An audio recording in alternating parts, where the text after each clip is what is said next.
All right, so now this next one is from Amzy. Shout out to Amzy. Is Big Ben limiting our offensive production the same way Wentz has limited the Eagles' production? All right, now wait a minute. This is blasphemous. All right, Amzy, I love the question.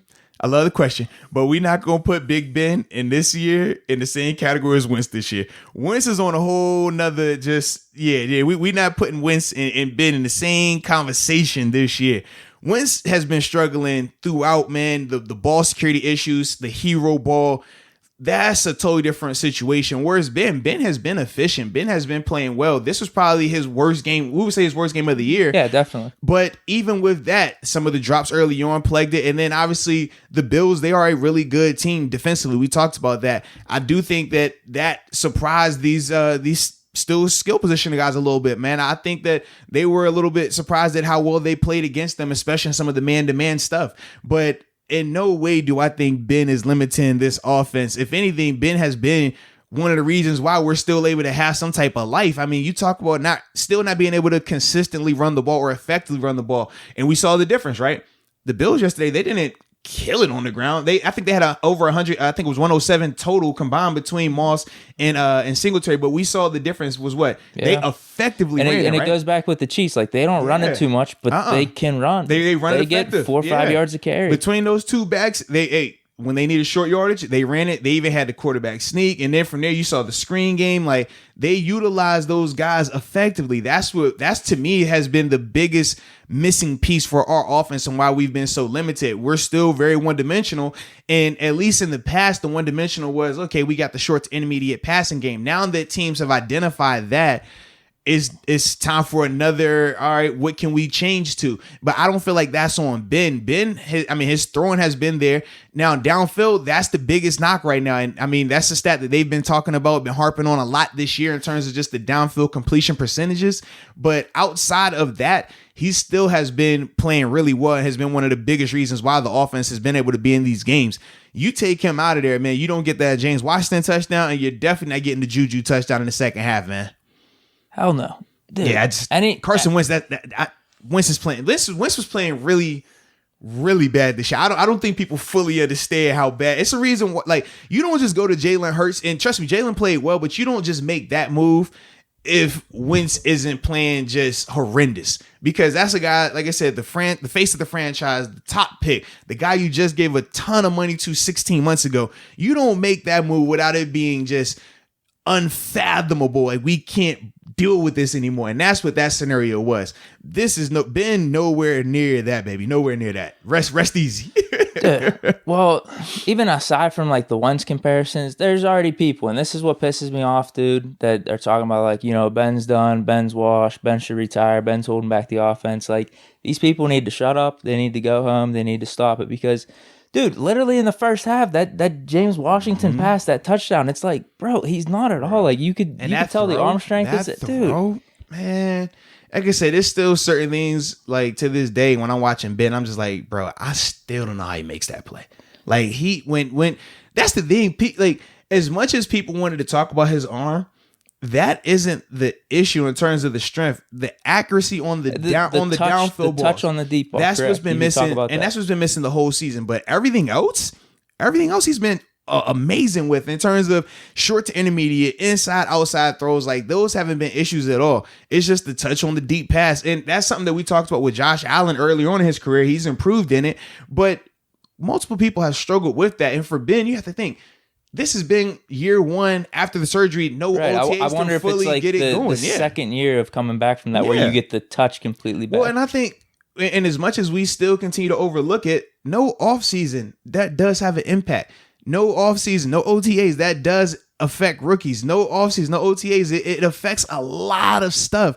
And even though we're in December and people want to overlook it and act as if it didn't exist, it still has an impact. It still has ramifications because your development is a little bit slower right now than where it would typically be in a normal offseason, in a normal year of December football.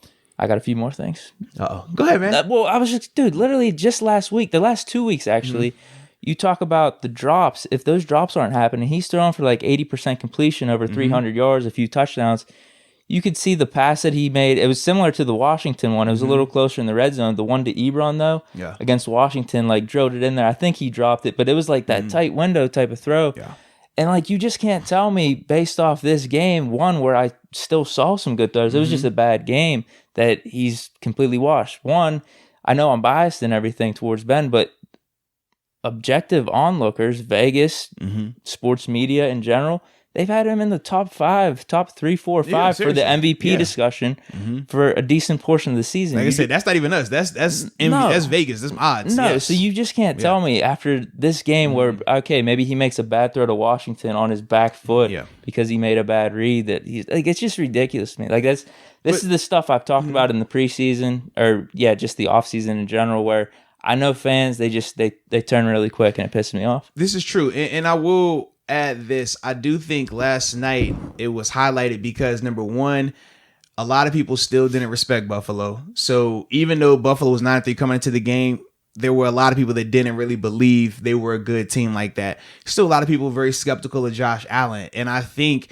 seeing Ben have, and it wasn't a terrible game by Ben by no stretch of the imagination. I thought it was just a okay game with two bad turnovers. Yeah. You had the pick six and then the jump ball pick that was underthrown. If you don't have those two, I don't think people are viewing Ben's game the same way. But you factor those two throws in, the Steelers losing back-to-back games, and then Josh playing really well in that second half. And now people are trying to, whoa, man, you know what? Josh and the Bills, maybe they're taking over. You know what, Ben, maybe you're not that good. And then from there, it just kind of snowballs. But I don't think that the Bills' performance and Josh Allen looking as good as he did takes away from what Ben has been doing this season. I don't think it takes away from Ben's performance yesterday. I just think those two throws that we highlighted, the pick six, which was the backbreaker, and then the jump ball pick in the fourth, like those to me just, it makes people want to spotlight it and make it as if this is the reason why. But to me, I just look at those as two bad plays, but the rest of it, I'm not chalking that up to Ben, and I don't think it's a knock on Ben's performance and what he's been able to do. This segment was brought to you by DRAFTKINGS Sportsbook, America's top-rated sports booking app. And for all the first-time users out there, if you use the promo code Moats, you will receive up to $1,000 in deposit bonus money. But let's be real, Deke. Unfortunately, sports booking is not allowed everywhere just yet. That is unfortunate, dude. It's very unfortunate. That's really man. unfortunate. But DraftKings has a solution. You know that, right? It's good that they're problem solvers. They're problem solvers. They find solutions. They don't seek comfort. And with that being said, you like fantasy football. Man, yeah, it's a good combo of things. You get to watch football. You get to tune into your favorite players. I mean, it's a perfect scenario, right? Touchdowns. You get to see the points go up on your screen. It makes you feel good. You feel like a GM. Yeah. Not only that, but DraftKings, like I said, they have a fantasy football app that you have an opportunity to win money on as well. They're giving out $1 million. Let me say that again. They're giving out $1 million in cash prizes every single week. That's a lot of money. I don't know if y'all realize that. That's a lot of money. So with that being said, download the app. That's number one, right? Use the promo code Moats. That's number two. And more importantly, man, get an opportunity to make some money.